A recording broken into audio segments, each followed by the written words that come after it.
My daughter told me they'd visit me next year, so I drove to her house and took back my furniture. That was the first step of my revenge. Quiet, simple, but unforgettable. You see, a mother gives her life, and in return, is too often treated like a burden. I gave her my hands, my savings, my years.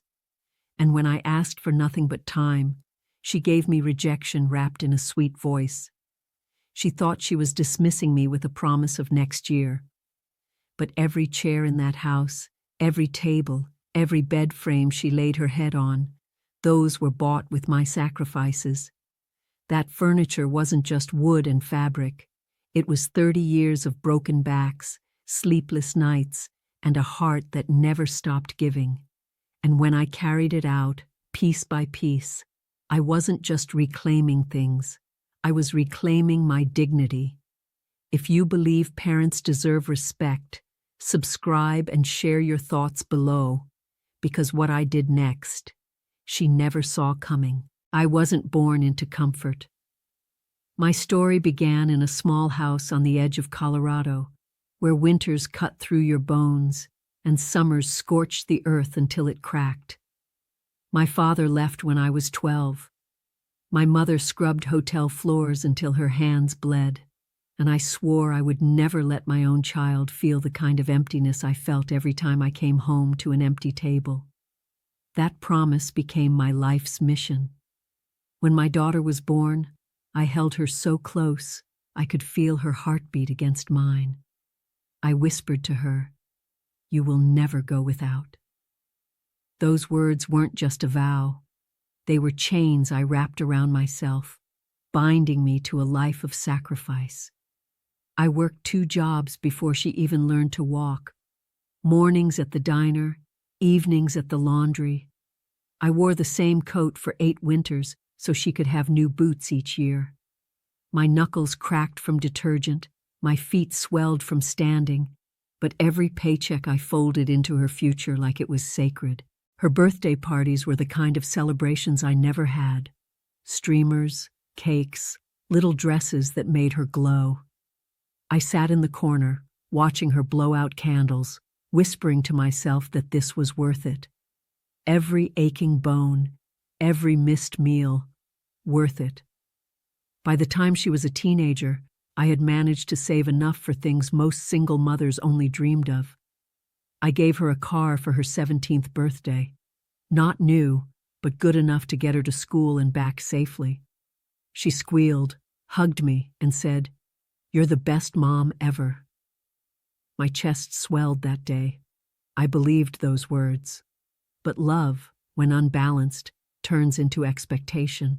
College came. Tuition bills thicker than any paycheck I had ever earned. I sold my wedding ring, pawned off the last gold earrings my mother had given me, and when she walked across that stage with her diploma in hand, tears blurred my vision. She was going places I never could. I thought, finally, my sacrifices were seeds growing into a tree of gratitude. I was wrong. When she married, I gave more. I helped pay for the wedding. I bought her furniture so her first home would feel warm, whole. That oak dining table? I picked it out after working a double shift. I ran my hand along the polished surface and imagined her family gathering around it for years to come. The sofa set, the bed frame, even the curtains, all chosen with love, each piece carrying a piece of me. I didn't buy myself new clothes. I didn't fix the leaking roof over my own kitchen. I chose her over me every time. There was one night I will never forget. My paycheck had been late.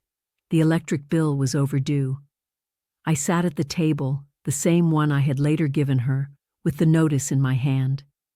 The house was dark except for a single lamp. My daughter came in, still a teenager, and asked why I wasn't eating dinner. I told her I wasn't hungry. Truth was, there wasn't enough food for both of us. She never knew the depth of what I gave up. She never asked. I remember fixing broken things, gluing the legs of an old chair, patching the lining of her coat, sewing curtains so thin they barely kept the cold out. my fingers pricked by needles, my back bent over scraps, all so she could walk out into the world untouched by the poverty that had shaped me. I didn't complain. I didn't resent. I believed that love was measured in sacrifice, but as she grew older, something shifted. Gratitude faded into entitlement. She started saying things like, "Mom, you'll help me, right?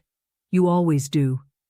As if my exhaustion was invisible, as if my wallet was bottomless. One Thanksgiving, she laughed with her husband about how my furniture looked outdated.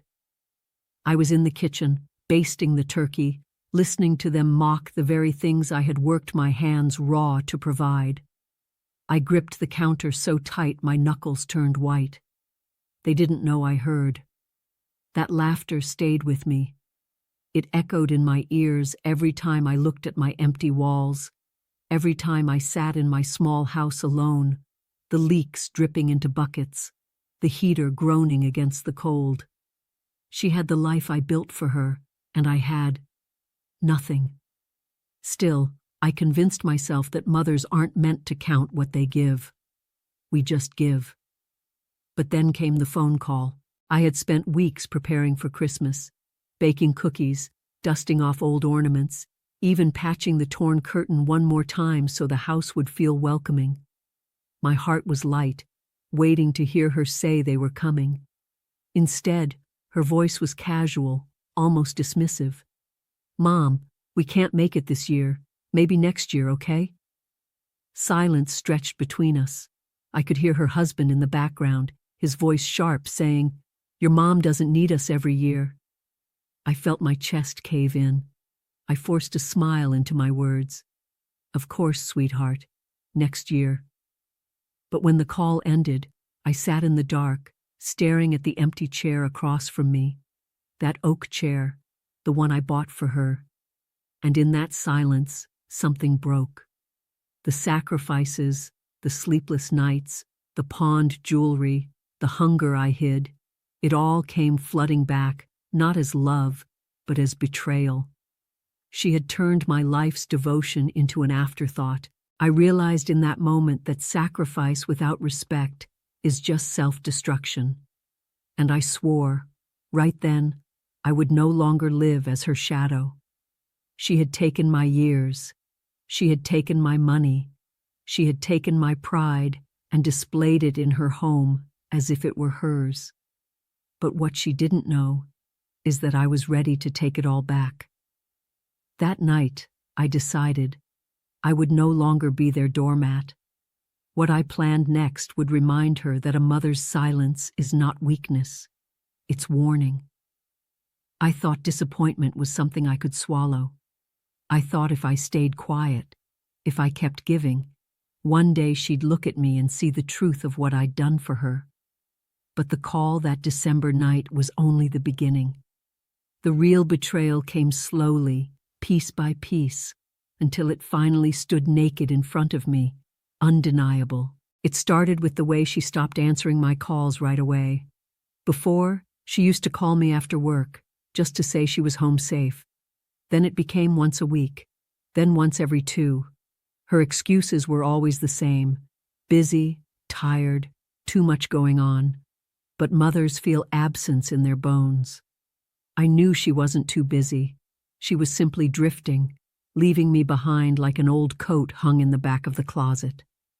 Then came the visit I will never forget.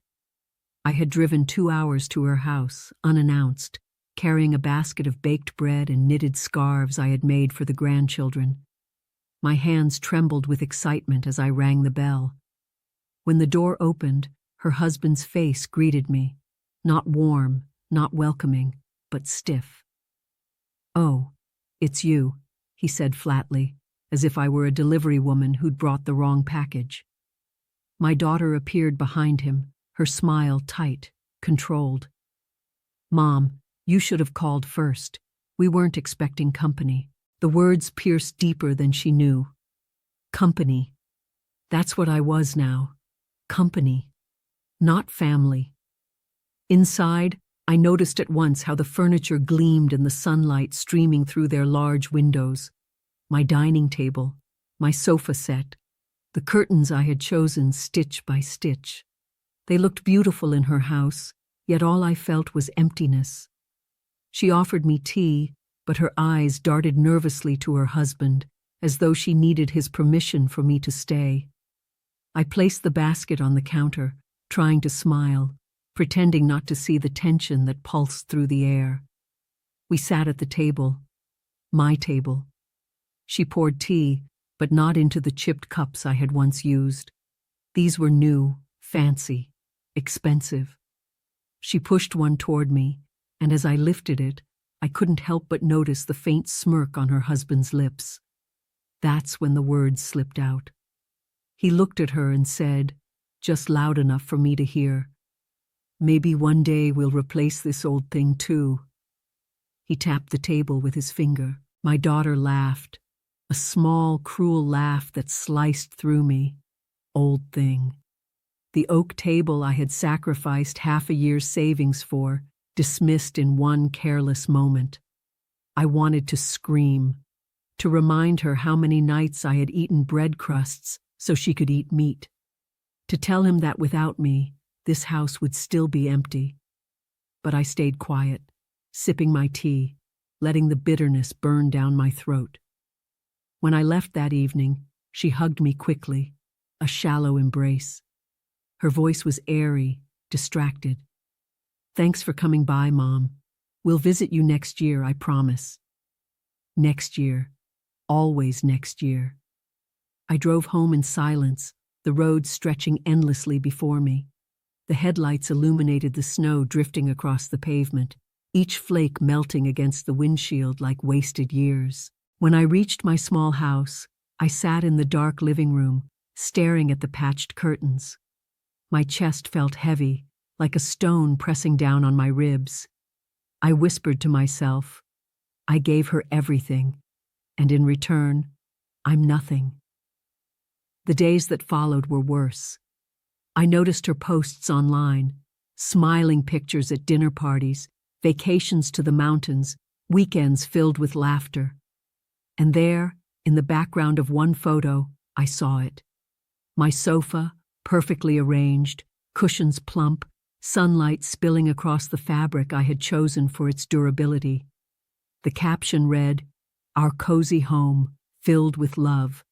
No mention of me, no trace of the mother who had made that cozy possible. It was like erasing me from the story of her life. The final blow came during a phone call 2 weeks later. I had gathered courage, deciding to ask her directly if she would visit. "Sweetheart," I began, my voice trembling, "I miss you. When will you come see me?" There was a pause. Then her sigh, sharp and annoyed. "Mom, we just can't right now. You live too far, and honestly, it's exhausting making that trip. We'll come next year. Don't pressure me." Pressure. That's what she called my longing. Pressure. I didn't answer. The silence said everything. She grew impatient. "Mom, you need to understand. We have our own lives. You'll be fine. You always are." And then, almost as an afterthought, her husband's voice rang out in the background. "Tell her to stop expecting so much. She's lucky we call at all." Lucky. The word cracked something inside me. I hung up without another word, hands shaking, heart pounding. That night, I sat at the small wooden desk in my bedroom, staring at the faded receipts I had kept all these years. Proof of the furniture. Proof of every dollar spent on her education, her wedding, her home. I ran my fingers across the ink, smudged and fragile but still legible, and then it hit me. I had built her life piece by piece. She lived in comfort because I had chosen pain. She thrived because I had starved. She walked freely because I had carried the weight. But now, she treated me like a relic. The betrayal wasn't just that she wouldn't visit. It was that she no longer saw me as the foundation of her life. She saw me as an obligation to dodge, a shadow she could dismiss with a promise of next year. That realization burned hotter than any flame. I whispered into the night, "She thinks I am weak. She thinks I have nothing left. But she is wrong." I placed the receipts back into the drawer, my hands steady now. The silence of the house no longer felt suffocating. It felt alive, charged, filled with purpose. Because in that moment, I knew. I wasn't going to beg for her love anymore. I wasn't going to plead for scraps of attention. If she wanted to erase me, I would remind her of exactly who I was, and I would do it in a way she would never forget. That night, I decided I wouldn't just take back my furniture. I would take back my place in the story she tried to erase. And the way I planned to do it would leave her speechless. Revenge doesn't need shouting. It doesn't need fire or broken glass. The most powerful revenge is quiet, the kind that moves like water, filling every crack until the weight of it breaks the stone from within. That morning, after walking out of my daughter's house with the first piece of furniture strapped to the back of the truck, I knew there was no turning back. My hands didn't shake. My breath didn't falter. For the first time in years, I felt steady, like I was finally standing in my own skin again. I didn't steal, I reclaimed. And with every chair, every table leg, every memory carried back into my home, I was also carrying back my dignity. The house echoed when I placed the dining table in the center of my small living room. It looked old, scratched, tired, but it was mine. I ran my hands along its surface, felt the grooves where forks had tapped, where homework had been done, where candles had once melted on birthdays. My history, my sacrifice. Taking the furniture wasn't the end. It was only the first step. Because here's the truth. When people use you, they only learn a lesson when they lose something that truly matters.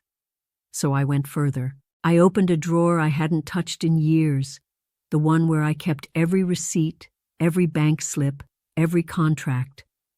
My daughter thought time had erased the details. She thought her mother was too old, too soft, too forgetful.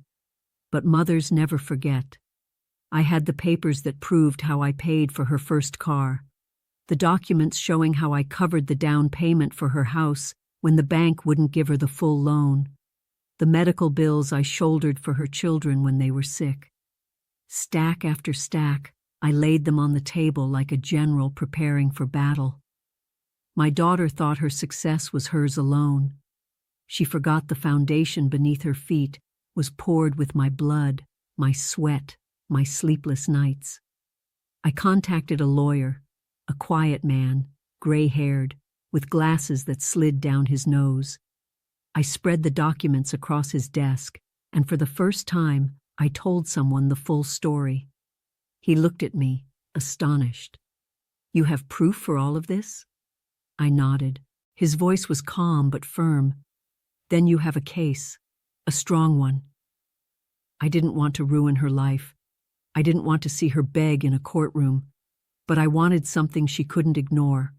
Accountability. A mirror held up to her face, showing her exactly how much she owed me. Not in love, but in hard, undeniable numbers. We drafted letters. Not threats, not pleas, just facts. Cold, clear, legal facts. I mailed them not only to her, but also to her husband. Because betrayal shared is betrayal exposed. If she could brush off her mother's sacrifice, let's see if she could brush it off when her partner saw the debts buried under her perfect life. The first call came within days. Her voice trembled on the other end. "Mama, why are you doing this?" I let the silence sit heavy before answering. "Because respect isn't given in words, my child. It's paid back in actions. And if you've forgotten the price of everything I gave, then I will remind you." She cried, she begged, she said it wasn't fair, and I listened, calmly, coldly, because for decades, fairness had never been mine. But I didn't stop there. The furniture she once displayed in her home, the furniture she bragged about to her friends as family heirlooms, I sold. Piece by piece, to people who saw value where she only saw convenience. With that money, I repaired my roof, replaced my broken heater, bought myself a new bed. For once, the sacrifices circled back to me, and as the legal papers moved forward, something remarkable happened.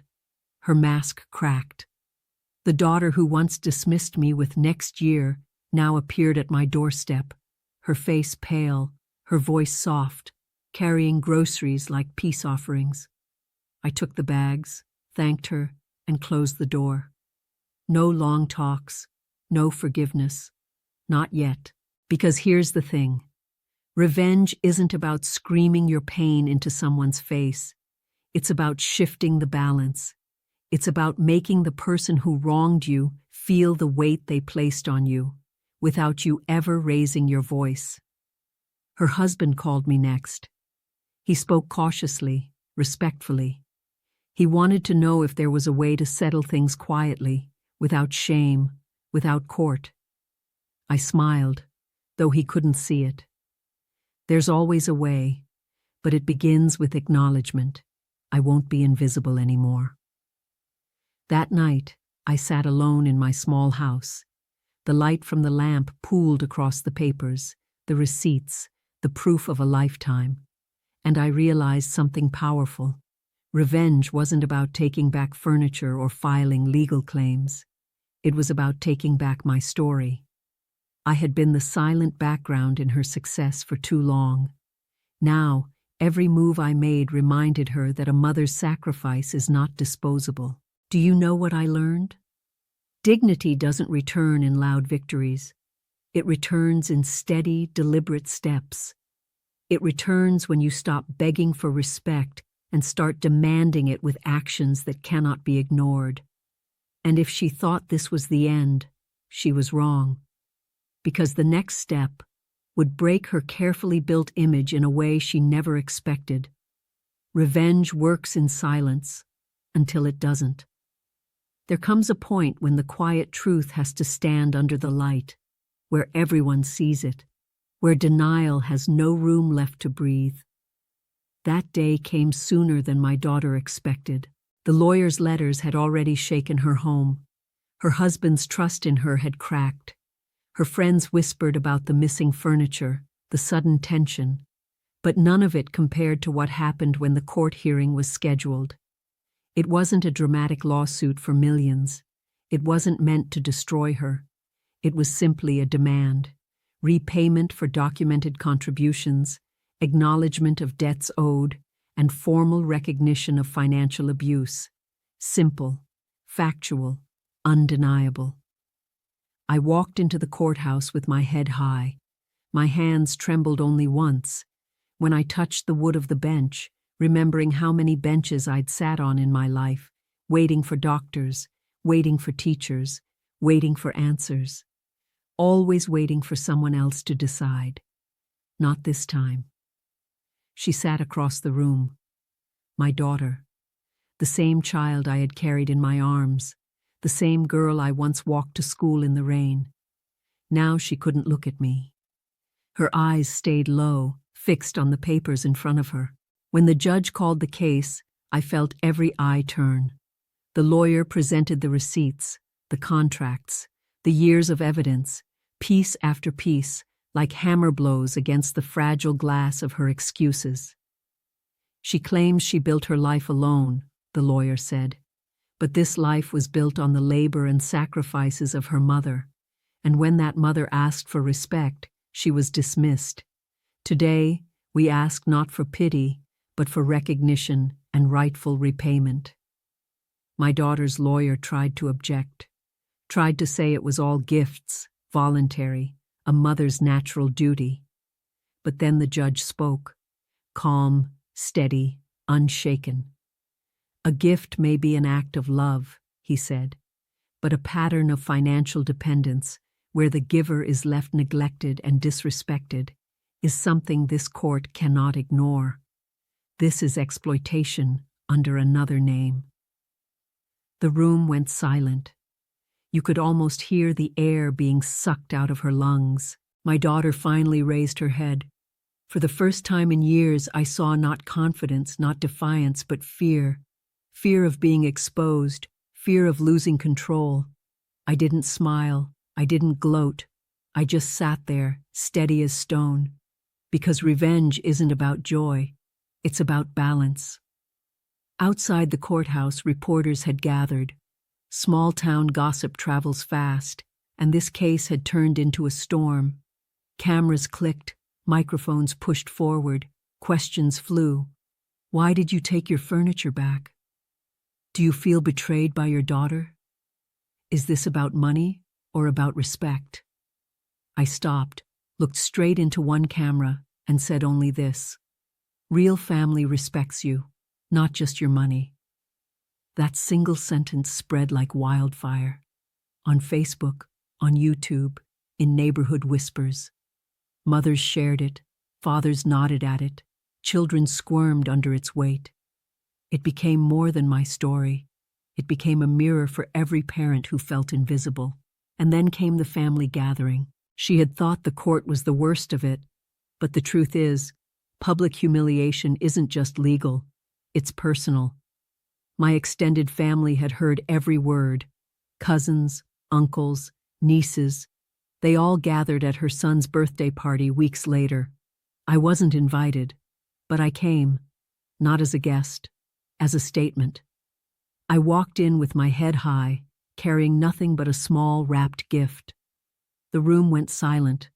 Children froze with cake on their forks. Adults exchanged nervous glances. My daughter's face turned pale. I placed the gift on the table, kissed my grandson's forehead, and turned to leave.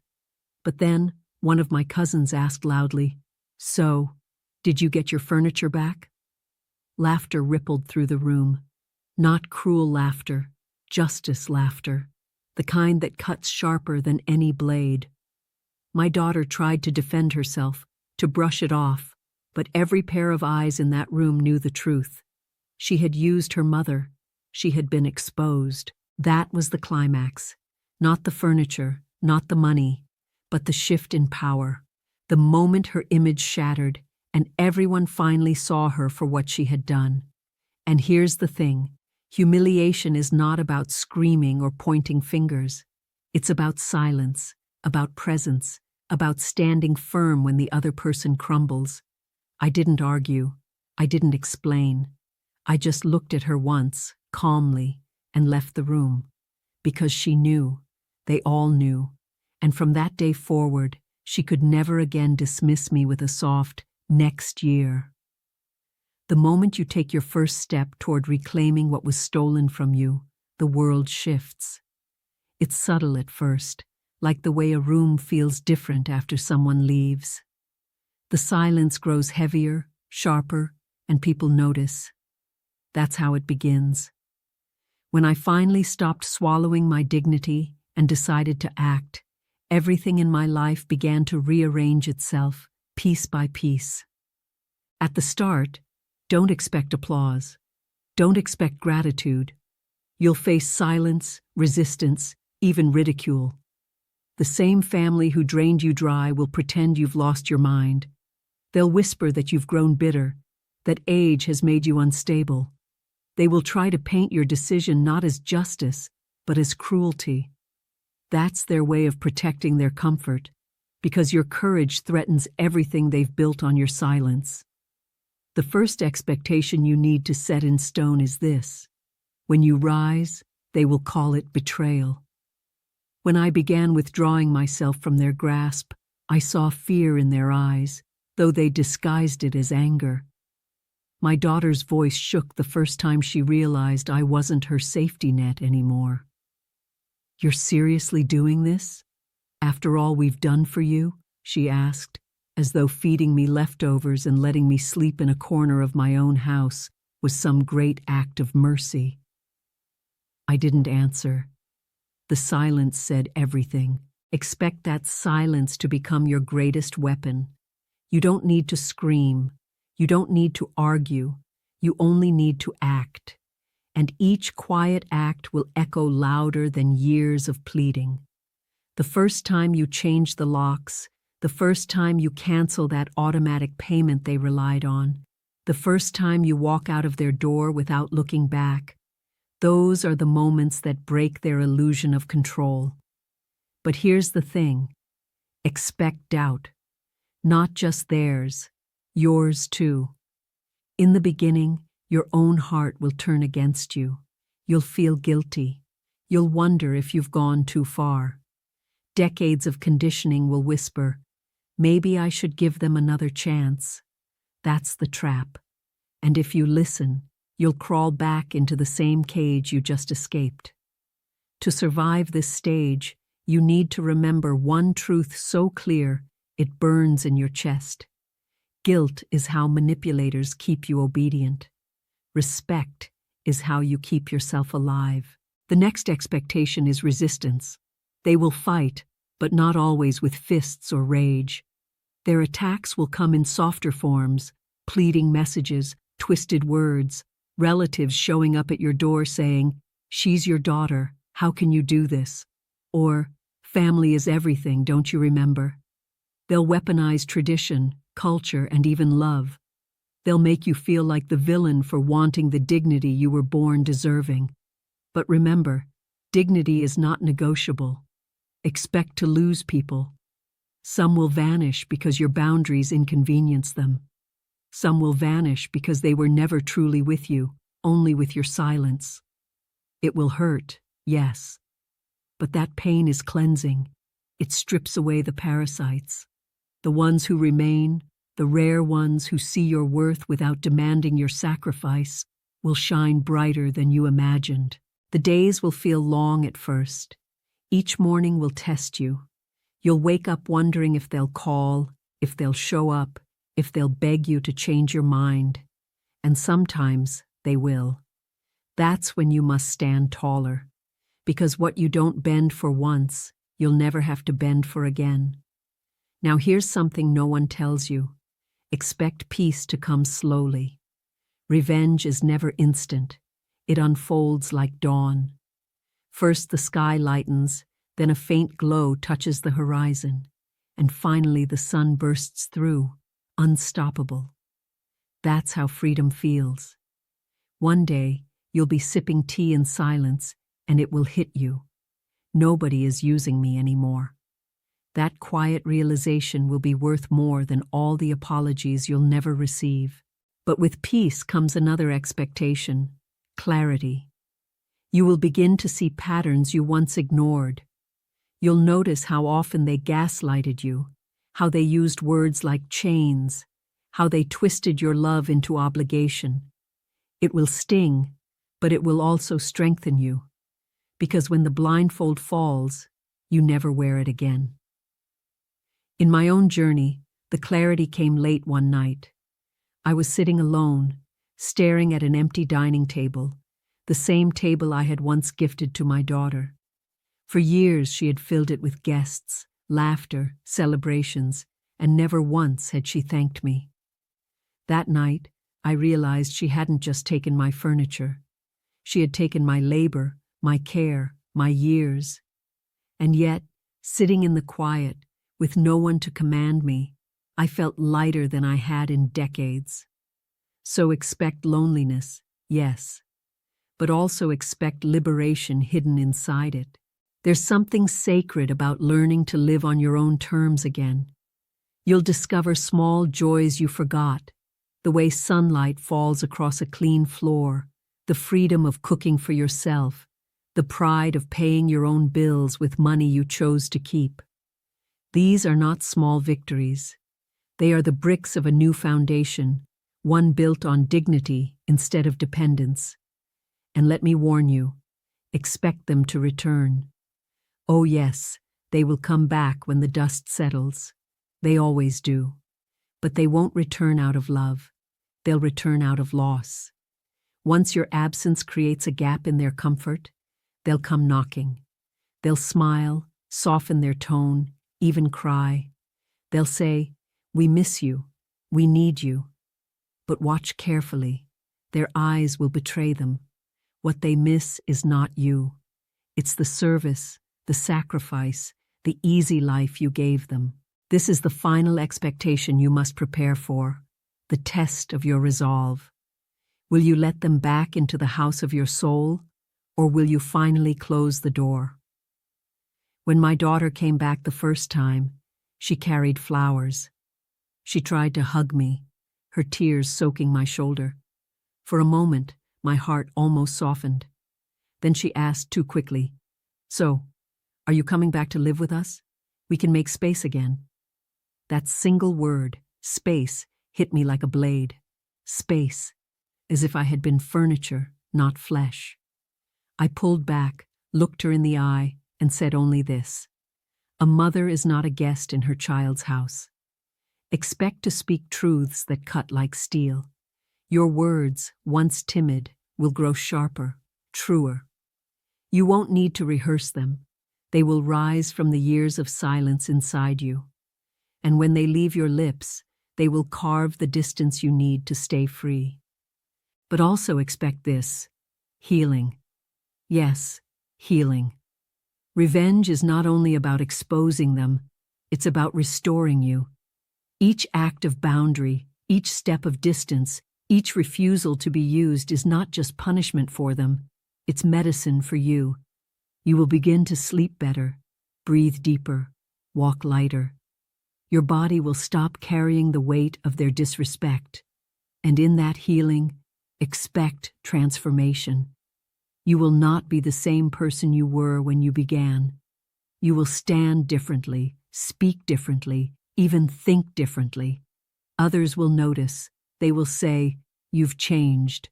And you will answer calmly, "Yes, finally." Because here's the truth: starting this path is terrifying.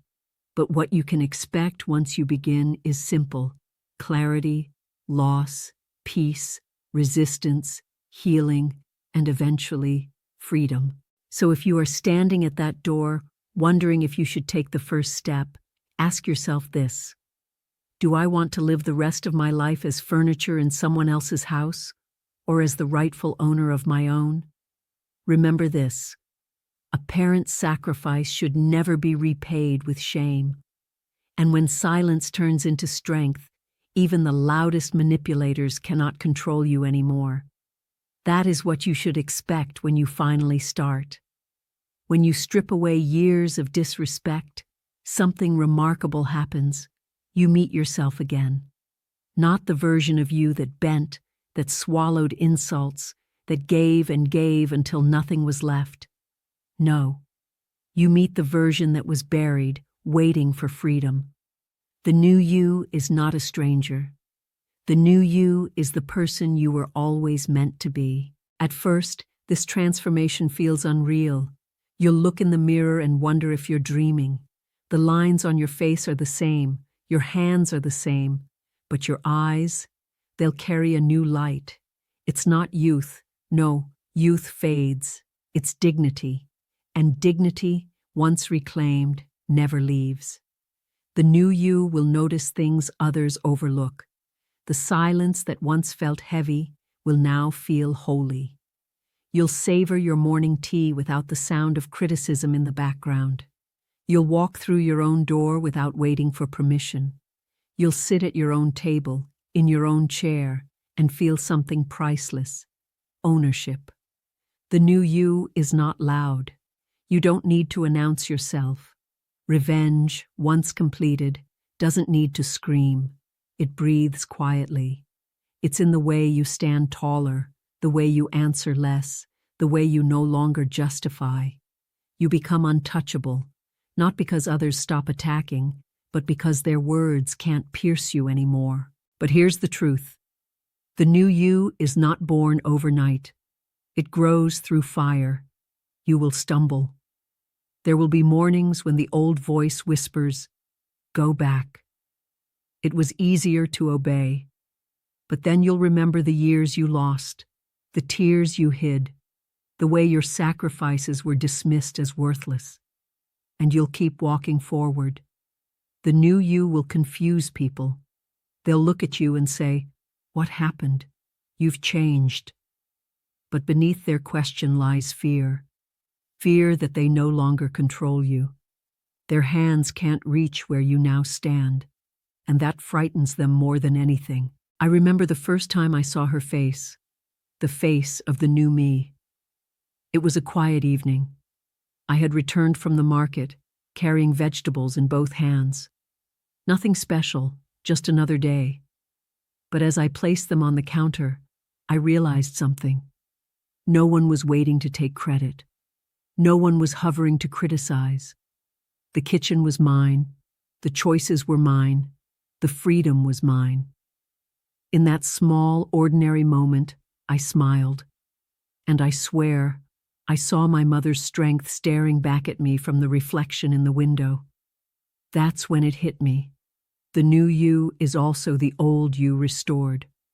The child you once were, the dreamer, the giver, the believer, they all come back, cleansed of chains.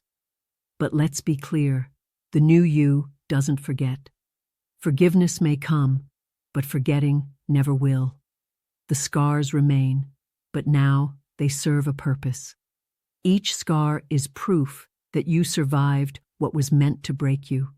And when you run your fingers over them, you'll feel not weakness, but armor. The new you will find beauty in unexpected places, in the quiet rustle of clean sheets on your own bed, in the heavy slam of a door you chose to close, in the weight of keys that belong only to you.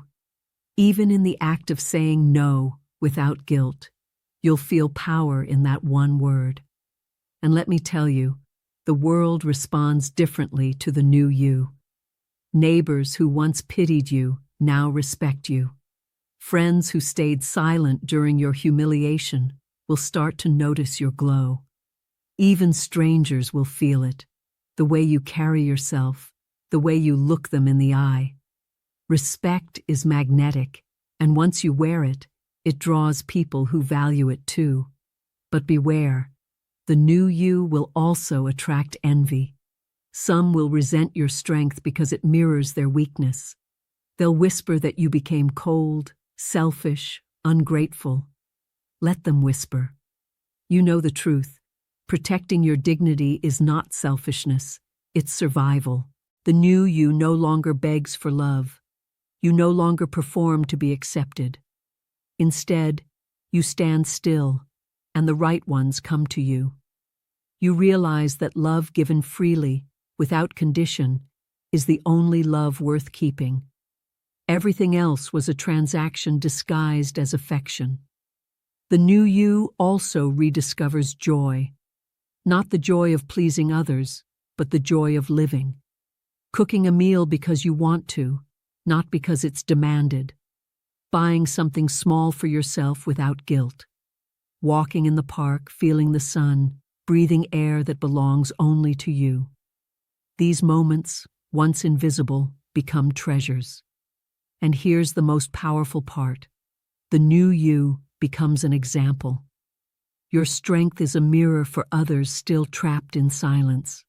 They will see you, hear your story, and whisper to themselves, if she can do it, so can I. You become not just a survivor, but a guide. And that is how cycles of abuse are broken, not just for you, but for generations after you. But the new you also carries a warning. Once you rise, you can never go back. If you try, the weight will crush you faster than before. Because once your eyes see the truth, they never close again. The cage you left behind will always look smaller, darker, more suffocating. And that's good. It means your spirit refuses to shrink again.